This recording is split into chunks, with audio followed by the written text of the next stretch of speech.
गढ़वाल की शान न्यूज़ से वरीश चंद्रा और मेरे साथ कैमरामैन है विनोद सिंह जी। और आज मैं आया हूँ कलमेन टाउन और मेरी मुलाकात हो रही है श्रीमती सुषमा सजवान चौधरी जी से, जो कि अपने आप में एक वरिष्ठ नेत्री भी हैं और वरिष्ठ समाज सेवक भी हैं। तो मेरी मुलाकात हो रही है। जी मैडम नमस्ते। नमस्कार भैया। आपका चैनल में स्वागत है। धन्यवाद।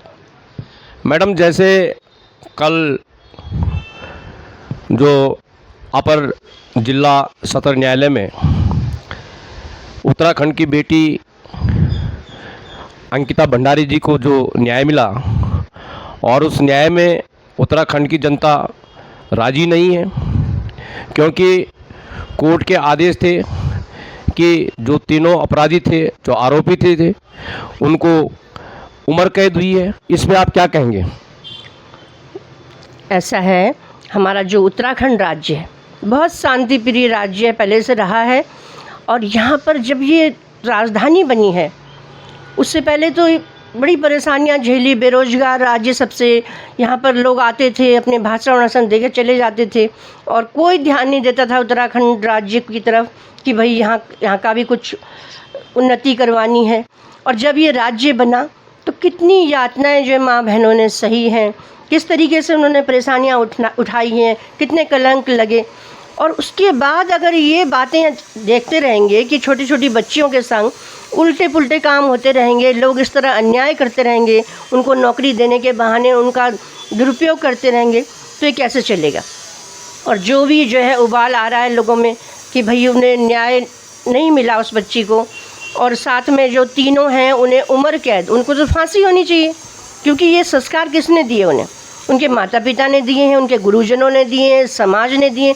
ये सब देखना पड़ेगा कि बालपन से ही बच्चों को अच्छे संस्कार दिए जाएं, और अच्छे संस्कारों में ये भी बताया जाए कि गलत करोगे तो तुम्हें उसका दंड मिलेगा, अच्छा करोगे तो उसका तुम्हें अच्छा रिजल्ट मिलेगा। ये पहले भी पढ़ाया जाता था गुरुकुलों में और आज भी पढ़ाया जाना चाहिए, और जो ऐसे व्यक्तियों को दंड दिया जाना चाहिए। न तो ये औरों को भी ये होता है कि कुछ नहीं हो रहा है, दंड मिलेगा तो एक शिक्षा मिलती है। जिस तरह से सबकी वाणी में है कि वीआईपी, आखिर ये वीआईपी कौन है और इसको बाहर क्यों नहीं लाया जा रहा है, इसका नाम क्यों नहीं बताया जा रहा है? आखिर ये वीआईपी कौन है, ये क्या चाहता है, आप क्या कहेंगे इसमें? देखिए, हम तो यूँ बोलते हैं वीआईपी बोलना चाहिए उसे जो अच्छे काम करे। जो गलत काम कर रहा है वो वीआईपी कैसे? वो तो सबसे बड़ा गुंडा है फिर। और उसको जो है आगे लाना चाहिए, उसका नाम छिपाया क्यों जा रहा है? अगर उसने ये उकसाया है या वो चला रहा था इस सब काम को, तो उसको तो सबसे पहले दंड मिलना चाहिए। उसको क्यों छिपाया जा रहा है? ये बाकी तो उसके ही इशारों पर चल रहे थे, जैसा वो कहता होगा उसी तरह के काम वो करते होंगे, तो उसको भी दंड मिलना चाहिए। पहले तो उसे मिलना चाहिए, फिर इनको भी मिलना चाहिए। और लोगों को ये सबक सीखना चाहिए, ऐसे काम करोगे कि उत्तराखंड राज्य में ही नहीं, देश विदेश में भी नहीं छोड़े जा रहे हैं इस तरह के काम करने वाले। हमारे जो शिव शक्ति हैं वो भी इस तरह के अच्छा नहीं मानते। तो ये जब देवी देवता भी अच्छा नहीं मान रहे हैं, तो बोला भी जाता है यत्र नार्यस्तु पूजन्ते रमन्ते तत्र देवता। तो वो कहने की बातें नहीं, उसे समझना पड़ेगा अंदर तक कि क्यों कहा गया है। वो एक श्लोक ही नहीं है, वो एक अंतर स्थल से समझना पड़ेगा कि किस तरह की भावना है वो, कि जिसमें जो है एक नारी है ना, वो दुनिया को पैदा करती है। और उसी तरह से जो है जो एक बच्चा है, अगर वो किसी और का है, अगर इन्हीं अपराधियों की भी कोई बेटी हो, बहन हो, उसके संग कोई अपराध हो जाए तो ये तो खून खौल जाएगा इनका।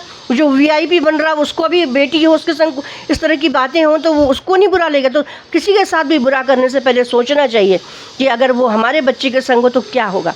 तो देश के बच्चे को संरक्षण मिलना चाहिए, ये नहीं कि नौकरी पर रखा और उसका दुरुपयोग करने लग गए। तो ये तो गलत बात है। इस तरह का दुनिया कैसे चलेगी? और ये पाप पुण्य का फैसला यहीं पे होता है, सब अदालत यहीं है। वैसे भी हमारी देवभूमि है, यहाँ तो बिल्कुल ही बख्शे नहीं जाने चाहिए। जिस तरह से उत्तराखंड की बेटी अंकिता भंडारी के साथ जो अभी अधूरा न्याय है, और इस पूरे न्याय के साथ पूरा उत्तराखंड की जनता ही नहीं, देश की जनता भी साथ देगी, इसमें आप क्या संदेश देना चाहेंगे? मैं तो यही संदेश देना चाहूँगी कि किसी के साथ भी गलत करने की हिम्मत नहीं होनी चाहिए। पहले पाप पुण्य को सोचना चाहिए, समझना चाहिए। बोलते बोलो भी कुछ तब पहले तोलो। तो ये ऐसी बातें नहीं है, छोटे बच्चों को ये बचपन से सिखाया जाए कि इस तरह की बातें नहीं करनी, जो भी गलत करोगे तुम्हें सब देख रहा है ऊपर वाला, उसका दंड तुम्हें हम मिलेगा। आप ये बताइए कि अभी तक जिसने भी गलत किया, चाहे वो देश में हो विदेश में हो, क्या उन्हें मेडल मिला? उन्हें दंड मिला है, चाहे कुछ समय बाद ही मिला, लेकिन दंड मिलता है। ऊपर वाले की तरफ से भी मिलता है और सांसारिक रूप से समाज की तरफ से, सरकारों की तरफ से भी मिलता है, कोर्ट की तरफ से भी मिलता है। तो ये जो है, हम तो यही संदेश देंगे कि गलत काम ना करो, गलत का कभी अच्छा रिजल्ट नहीं मिला है, और जो गलत हैं उनको दंड मिलना चाहिए, मिलते रहना चाहिए, जिससे सबक रहे नए बच्चों को कि हमें गलत नहीं करना। अच्छे काम करो, अच्छी चीज़ों में भी तुम मेडल ले सकते हो। अब वो अच्छे तरह से भी तो उस बच्चे को रख सकते थे, अगर तुम नौकरी पे रख रहे हो, तुमने गलत क्यों किया? और उसके बाद तुम उसकी जान के भी मालिक बन गए कि उसे मार डाला पानी में डाल करके। मतलब ये इस तरह का अगर तुम्हारे बच्चों के संग हो या तुम्हारी माँ बहनों के संग हो तो कैसा लगेगा? वो सोचना चाहिए कि ये इतना बड़ा अपराध है कि तुम किसी को ज़िंदगी नहीं दे सकते तो मार कैसे सकते हो? तो तुमने उसे मार भी डाला जिससे कोई सबूत ना रहे, लेकिन सबूत तो मिले ना फिर बाद में भी। ये प्रकृति, ये संसार, ये जो है किसी तरह से भी भगवान दंड के लिए तैयार रहता है देने के लिए, और उस चीज़ को हर एक को समझना पड़ेगा। ये पहले शास्त्रों में पढ़ाया जाता था, गुरुकुलों में पढ़ाया जाता था, स्कूलों में पढ़ाया जाता है। ऐसी शिक्षा फिर से लानी पड़ेगी कि पहले से दंड बताया जाए कि अच्छा बुरा क्या है और अच्छे बुरे का दंड और उसका इनाम क्या है, पुरस्कार क्या है। और ये बताया जाएगा तो कभी भी गलतियां नहीं होंगी। नए समाज को सुधारना पड़ेगा, गुरुओं को सुधारना पड़ेगा, माता पिता को सुधारना पड़ेगा, समाज को सुधारना पड़ेगा, ये बता करके कि ये गलतियां हैं। और संस्थाओं को भी ये चीज़ें बतानी पड़ेंगी कि गलतियां ना हो। किसी का भी बच्चा गलती करेगा तो दंड मिलेगा, अच्छा करेगा तो उसे इनाम मिलेगा। बहुत बहुत धन्यवाद आपका। धन्यवाद आप लोगों का भी।